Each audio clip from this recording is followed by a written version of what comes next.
सहनाववतु सहनौ भुनक्तु सह वीर्यं करवावहै तेजस्विनावधीतमस्तु मा विद्विषावहै।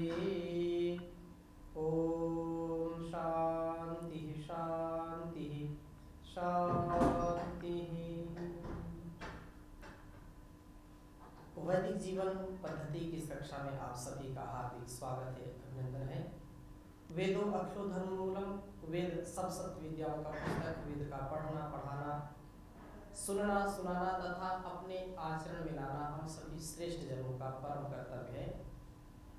हम निरंतरता के साथ वेद का स्वाध्याय करते जाएं और सद्ग्रंथों का, सद्गुरुओं का, सज्जनों का हमारे जीवन में जब समागम होता है, उन उपदेशों का जिनको महापुरुषों ने जिया है, हमारे सभी ऋषि मुनियों ने, सभी वीर वीरांगनाओं ने, महापुरुषों ने जिस जीवन को दिव्यता भव्यता से जी करके इस मातृभूमि को तृप्त किया है, हम भी ऐसे इस विश्व के कल्याण के लिए, इस जीवन के कल्याण के लिए कल्याणी वेदवाणी का स्वाध्याय जरूर हम करें।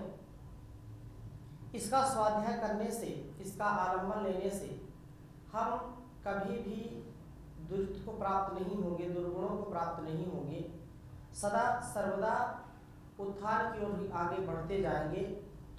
एक बात हमको हमेशा स्मरण रखनी चाहिए कि जब हम अपने आप को स्वाध्याय से, सेवा से, सत्संग से, साधना से, उपासना से युक्त करके रखते हैं, तो संसार की वासनाएं हमको कभी भी पीड़ित नहीं कर सकती हैं। हम कभी भी अपने पथ से विमुख नहीं हो सकते हैं, पथभ्रष्ट नहीं हो सकते हैं।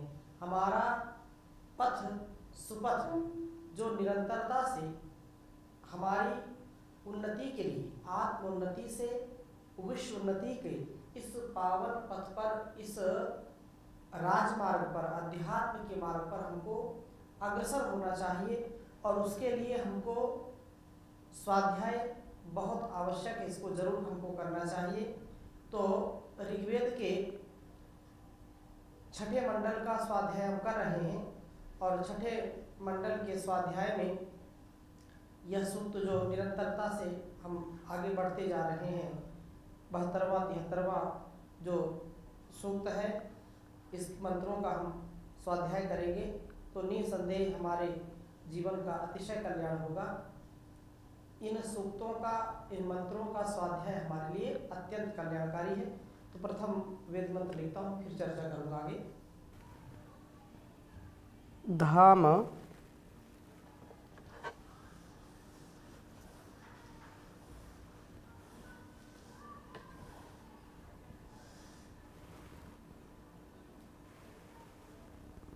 युवधिता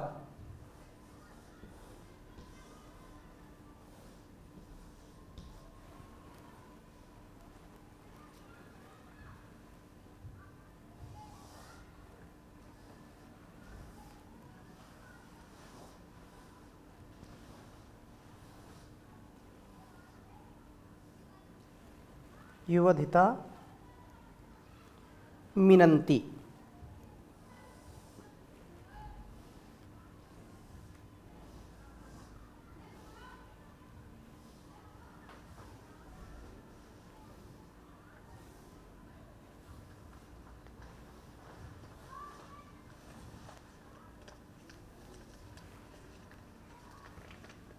न ये देवास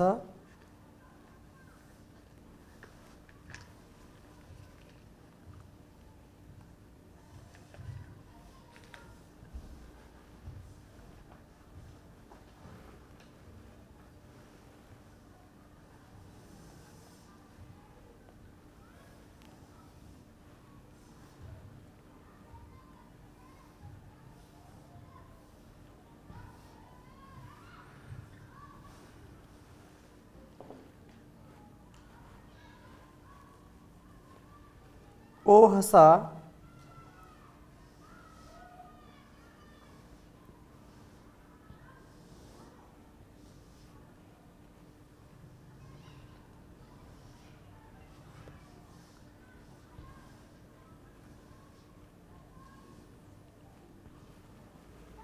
ओहसा न मरता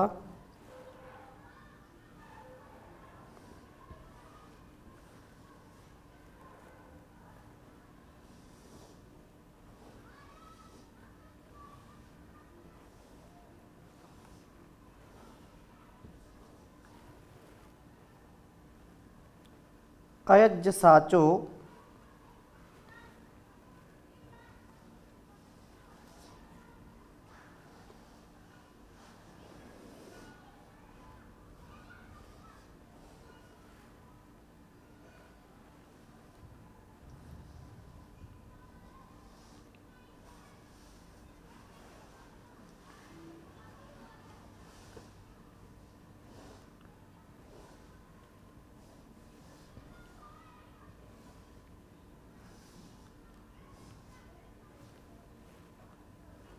अप्यो न पुत्राः।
ऋग्वेद के छठे मंडल के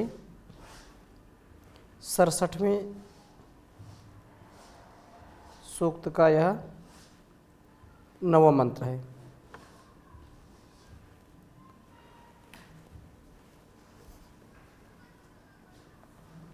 ओम प्रयद्वां मित्रा वरुणा स्फूर्धन् प्रियाधाम योधिता मिनन्ति न ये देवासा ओहसा न मर्ता अयज्जसाचो अप्यो न पुत्राः। ओम प्रयद्वां मित्रा वरुणा स्फूर्धन् विप्रिया धाम योधिता मिनन्ति न ये देवासा ओहसा न मर्ता अयज्जसाचो अप्यो न पुत्राः। बहुत सुंदर भाव इस वेद मंत्र का है। कहा कि हे मित्रा वरुणा, मित्र और वरुण, यद जब वाम आपके प्रियाधाम प्रिय तेजों को व युवधिता आपसे किए जाने वाले कर्मों को स्फूर्धन निरादृत करते हैं, वह प्रमिनंती हिंसित करते हैं।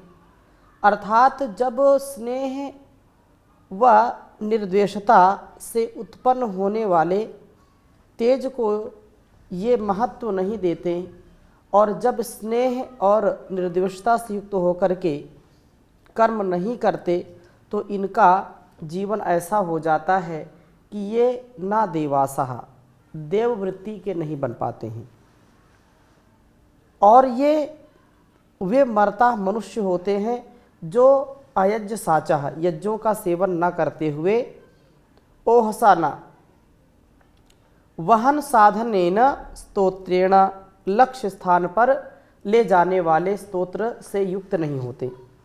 अप्यः कर्मशील होते हुए भी ये पुत्राः न पुनन्त जो पुनाति त्रायते अपने को भी पवित्र नहीं कर पाते और न अपने रोगों को वासनाओं को रोक पाते हैं, उनके आक्रमण से नहीं बच पाते हैं। निर्द्वेष और स्नेह के अभाव में हमें वास्तविक तेज की प्राप्ति नहीं होती। हम स्नेह व निर्देशता से जब विपरीत आचरण करते हैं तो निसंदेह हमारे जीवन का अपकर्ष हो जाता है। वेद मंत्र के भाव को समझने का हम प्रयास करते हैं। मित्र और वरुणा, हमारे अंदर का जो मैत्री भाव है, हमारे अंदर का जो सब प्राणियों के साथ स्नेह से युक्त जीवन जीने का स्वभाव है, इस जीवन को, इस अस्तित्व को यदि हम अपने और दूसरों के कल्याण के लिए जीते हैं तो एक ही उपाय है कि हम मैत्री से युक्त जीवन जिएं। और परमपिता परमेश्वर हमको शिक्षा देते हैं कि हमारा किसी से वैर ना हो। गुरु शिष्य, माता पिता, पति पत्नी, राजा प्रजा, सब में एक भाव जरूर हो, वो भाव है निर्द्वेषता का। अर्थात निर्द्वेष, एक होता है निर्दोष, एक होता है निर्द्वेष, अर्थात द्वेष राहित्य जीवन हो हमारा। हम द्वेष ना करें। हम जेलसी, जो ईर्षा द्वेष कर बैठते हैं, तो एक दूसरे से यदि हम ईर्षा द्वेष करेंगे तो यह ईर्षा, यह द्वेष हमको अपने स्वभाव से पतित कर देता है, अपने स्वभाव से हमको नीचे गिरा देता है। और जब व्यक्ति अपने स्वभाव से पतित हो जाता है, नीचे गिर जाता है, तो वह गंतव्य तक पहुंच नहीं पाता है। उसका जो लक्ष्य होता है वह लक्ष्य भूल जाता है और केवल इस संकीर्ण विचारधारा में अपने स्वभाव को, मूल जो स्वभाव है, जो मूल प्रकृति है, जो व्यक्ति का नेचर है, उससे वह विपरीत आचरण करने बैठता है। हमारा सबका जो स्वभाव है, जो आध्यात्मिक जीवन है, जहाँ पर देवत्व है, जहाँ पर करुणा है, प्रेम है, जहाँ पर सौहार्द है, परस्परता है, नम्रता है, और जहाँ पर परोपकार, सदाचार, सद्व्यवहार की पावनी परंपरा का सदा ही विस्तार रहा है, सदा ही सम्मान रहा है, वहाँ भी यदि हम अपने निजी स्वार्थ के लिए, अपने इंद्रिय सुखों के लिए हम यदि किसी व्यक्ति से द्वेष कर बैठते हैं, यदि किसी से अमैत्री, शत्रुता का यदि भाव हम रखते हैं, तो वह उनके लिए कल्याणकारी होगा, अकल्याणकारी होगा, यह तो दूसरी बात है। हमारे लिए कल्याणकारी नहीं होगा। हम अपने सात्विक और शांतिमय जीवन को नहीं जी सकते हैं यदि हम ईर्ष्या किसी से करेंगे, किसी से द्वेष बढ़ाएंगे, तो हमारे शक्ति का, हमारी ऊर्जा का ह्रास होगा, क्षय होगा, हमारी ऊर्जा नष्ट होगी। हम तेजस्वी बन करके नहीं जी सकते हैं। हमारा जो एक आभा मंडल है, जो ओरा है, वह क्षय को प्राप्त हो जाता है, वह धीरे धीरे संकुचित होता चला जाता है और व्यक्ति का व्यक्तित्व बिल्कुल नष्ट हो जाता है, अर्थात उसका कोई अस्तित्व नहीं रह जाता है। इसलिए हम यदि अपने महत्व को प्राप्त करना चाहते हैं, महत्वशील बनना चाहते हैं, तो हमको अपने जीवन को अहिंसा और सत्य के मार्ग पर, इंद्रिय जय के मार्ग पर आगे बढ़ाना पड़ेगा। और काम, क्रोध, लोभ, मोह, ईर्ष्या की ये जो दुष्ट भावना है, यह जो दुरित की ओर ले जाने वाली भावना है, दुर्गुणों की ओर ले जाने वाली भावना है, हमारे जीवन को नरकीय बनाने की जो कुत्सित चाल है, इस चाल को हर हाल में हमको आगे नहीं आने देना है, हमको आगे जाना है, इसको नियंत्रण में रखना है। इसलिए यह प्रार्थना बार बार है कि हम यदि निर्द्वेष हैं, यदि हमारे अंदर स्नेह की भावना है, तो हम कर्म भी अच्छा करेंगे और श्रेष्ठ कर्म करेंगे, तो इससे हमारा जीवन भी श्रेष्ठ हो जाएगा। हमारा जीवन श्रेष्ठ होगा तो निसंदेह यह जीवन की सार्थकता होगी। देवत्व के भाव से, देववृत्ति से हम युक्त होंगे। और मनुष्यों में भी, मनुष्य मरता बोला है, अर्थात जो जन्म लेते हैं और मर कर के चले जाते हैं। तो यहाँ वेद मंत्र में कहा मरता, तो ये जो मरता तात्पर्य ये है कि हमारा जो जीवन है, इस जीवन की सद्गति इसी में है कि हम सौहार्द से, प्रेम से, करुणा से जीवन को जिएं, जिससे हमारे अंदर कर्म का सामर्थ्य उत्पन्न हो और दिव्य कर्म हम करें, हम निष्काम कर्म करें, राग द्वेष से प्रेरित होकर के कर्म ना करें। कई लोग ऐसे होते हैं कि कर्म करना तो चाहते हैं, लेकिन सकर्म और जो सकाम कर्म हैं उनकी ओर ज़्यादा ध्यान देते हैं, स्वार्थ की ओर ज़्यादा ध्यान देते हैं। जो परोपकार के लिए कर्म है, जो आत्मोद्धार के लिए, राष्ट्र उद्धार के लिए और विश्व के समस्त प्राणियों की जिसमें सेवा हो, हित हो, ऐसे कर्मों को न करके केवल वो अपने ही निजी स्वार्थ के लिए लगे रहते हैं। तो इस निजी स्वार्थ से हमको ऊपर उठ करके निसंदेह कहा कि अयज्ञ साचाह, यज्ञों का सेवन न करते हुए ये जो भोग वृत्ति वाले लोग हैं, जो स्वार्थ की वृत्ति वाले लोग हैं, ये आगे नहीं बढ़ पाते और कर्म का भी संपादन ठीक से नहीं कर पाते हैं। और वास्तव में पुत्र तो वही होता है जो पुनाति त्रायते, वह न जो है अपने को भी पवित्र नहीं कर पाता और घर परिवार और अपने बड़ों को भी जीवन में कोई विशेष उनको प्रसन्नता नहीं दे पाता, उनको सही मार्ग पर चलाने की प्रेरणा नहीं दे पाता है। इसलिए अपने को रोगों से भी नहीं बचा पाता, वासनाओं से नहीं बचा पाता। रोगों दोषों से बचने का उपाय यही है कि मन को शांत करके, इंद्रियों पर नियंत्रण करके ईर्षा और द्वेष से बचें, क्योंकि यह ईर्षा द्वेष हमारे संबंधों को खराब करती है, हमारे संबंधों में व्यवधान आता है। हम सावधान हो करके कहीं भी 1% भी त्रुटि हमसे ना हो, इस बात का हम ध्यान रखें और इस बात का ध्यान रखते हुए ही जीवन और जगत का हम कल्याण कर सकते हैं। हम स्नेह व निर्द्वेषता से दूर होकर के देवत्व को जो है निर्द्वेष और स्नेह से युक्त होकर के जीवन को शक्तिमय बनाए, भक्तिमय बनाए और योगमय बनाए। लेकिन यदि हम इससे दूर होते हैं, अर्थात ईर्षा हमारे अंदर कूट कूट करके भरी है, हमारे अंदर दूसरों के प्रति द्वेष की भावना भरी है, तो हम देवत्व से दूर होते चले जाएंगे। हमारा जीवन यज्ञमय व स्तुतिमय नहीं रहता है यदि हम छली कपटी हैं, यदि हम दूसरों का दोष देखते हैं, पर निंदा करते हैं, चुगली करते हैं, ईर्षा द्वेष करते हैं, छल कपट पूर्ण व्यवहार करते हैं, तो कैसे हमारा जीवन श्रेष्ठ होगा? नहीं हो सकता है। पवित्रता का विनाश होकर रोगों व वासनाओं की प्रबलता हो जाती है।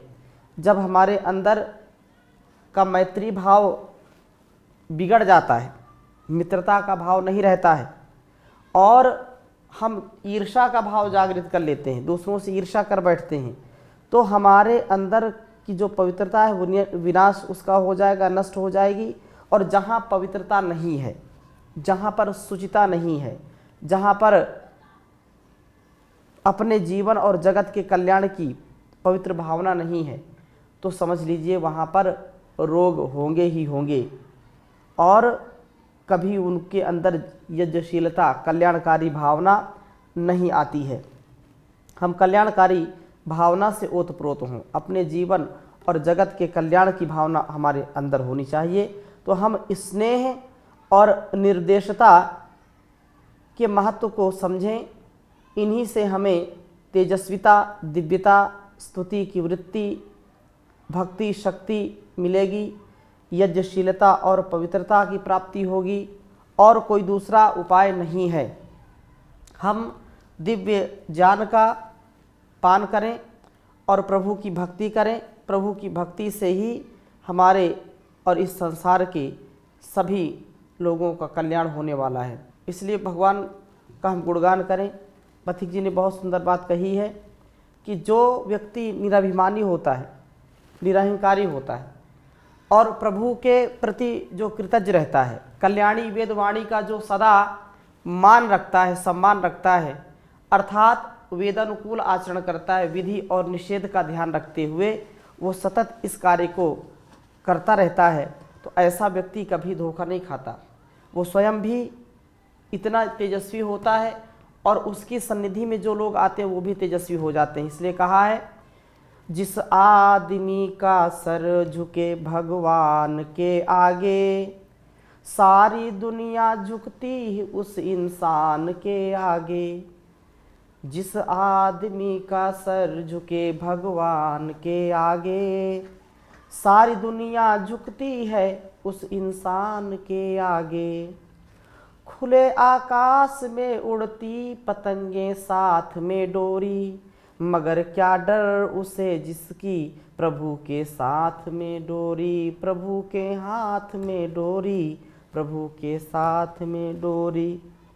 ताकत फीकी पड़ती है उस बलवान के आगे, जिस आदमी का सर झुके भगवान के आगे।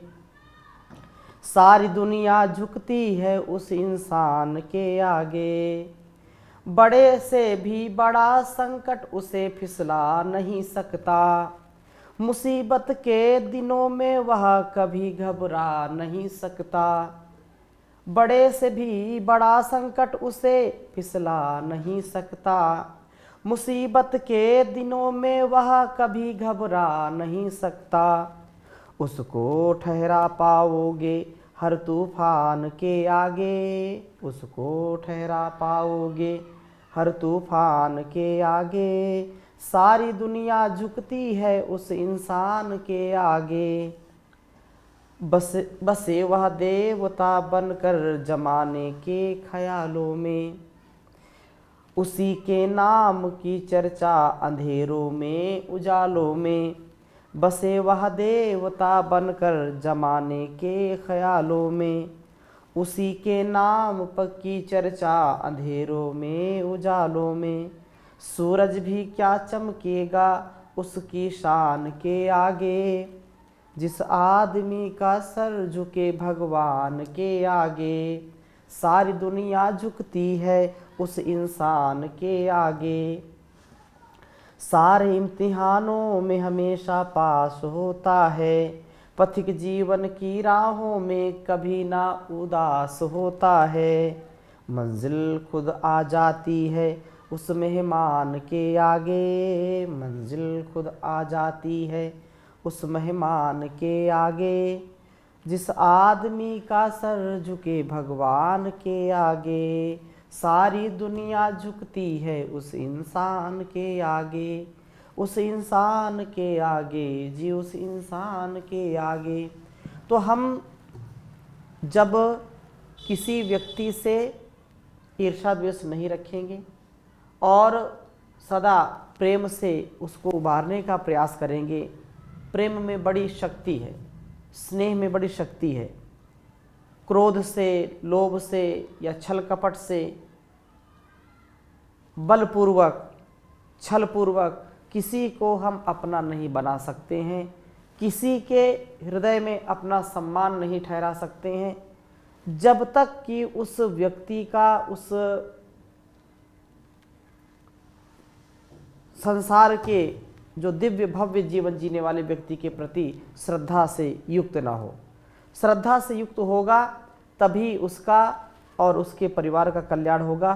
तो यही बात यहाँ पर कही है कि हम निर्द्वेष होकर के जीवन को जिएं और सदा सर्वदा मैत्री से, स्नेह से युक्त जीवन जिएं, तेजस्विता से, दिव्यता से, भव्यता से जीवन को जिएं।